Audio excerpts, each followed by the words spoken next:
Hello everyone, my name is Denise and today I'll be talking on the topic, what do you want? This question forms the foundation of choice theory reality therapy, CTRT, a counseling modality that I am fond of. It is the cornerstone of the CTRT philosophy.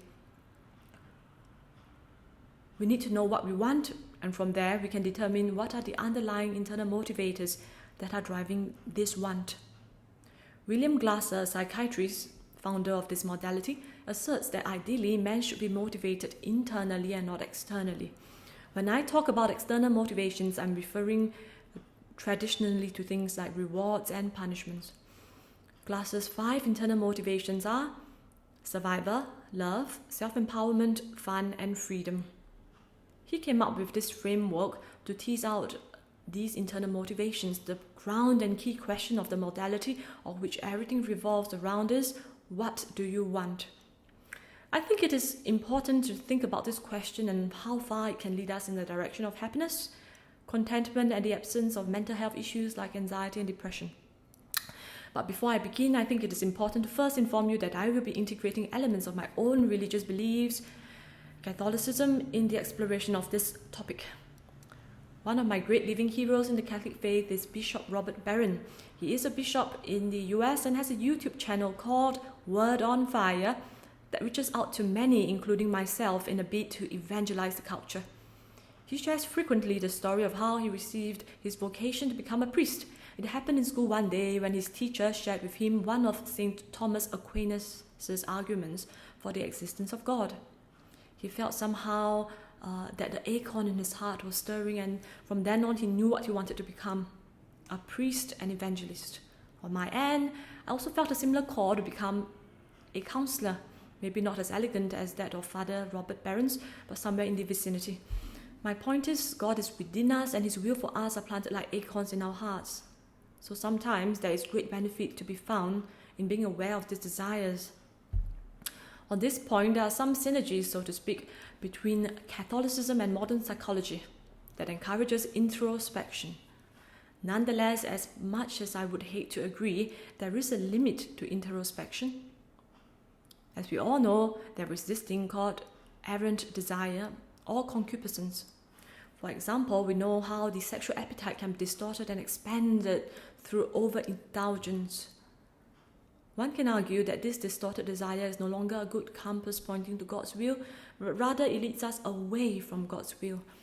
At this point, it is good to consider the story of Jonah and how he tried to defy God's will for him and to escape out to sea, only to bring a huge storm, and was eventually thrown out to sea. He was swallowed by a big fish. He prayed for God's salvation. He was saved. Afterwards, he did the will of God.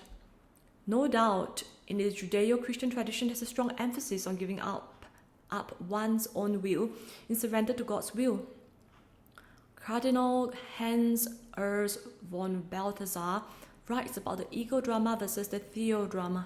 Ego drama refers to the script that we have written for ourselves, the script that we are starring in. Theodrama refers to the more transcendent script that God has written for us, of which there is a chance that we may have to live lives that appear more like supporting roles or caliphares in the grand script of things. When I was undergoing my basic training in choice theory, I came across a teacher called Sister Elizabeth Tham. She is a Catholic nun that's residing in Singapore. She told me that CTRT is not in any way in conflict with the Catholic faith. She's not wrong. Because as we grow on our journey towards sainthood, we often find that our wills become more and more aligned to the will of God. Saint Teresa of Avila, one of my favorite saints, wrote in the book of her life that her will has become so aligned to God, but that when it came to intercessory prayer, there were some prayers that she prayed with ease and some that she could not even mouth the words no matter how much she tried. And for those prayers that she could pray, they were effective indeed, both for the healing of body and soul, though her talent was mainly for the latter. God has a plan, and it's a plan that is much greater than we can imagine. We must respect that and surrender to that, for that is the basis of the Christian faith. Perhaps we can begin by considering that God is not an ATM that you can pray to dispense goodies such as prosperity, healing, and health. He is much more sophisticated than that. our Lord Jesus Christ is King, and submission to His Lordship is the correct stance to take. In closing, what do I want? I want to do God's will and to align myself to His will. I want to be sensitive to my inner stirrings and to have discernment to know whether these stirrings are from God. Are they from every desire, or are they from the devil, temptations?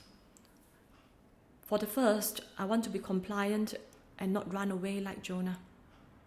Thank you so much, and God bless. If you found this video helpful, kindly press the like, subscribe button and share it with your friends. Thank you so much, and God bless.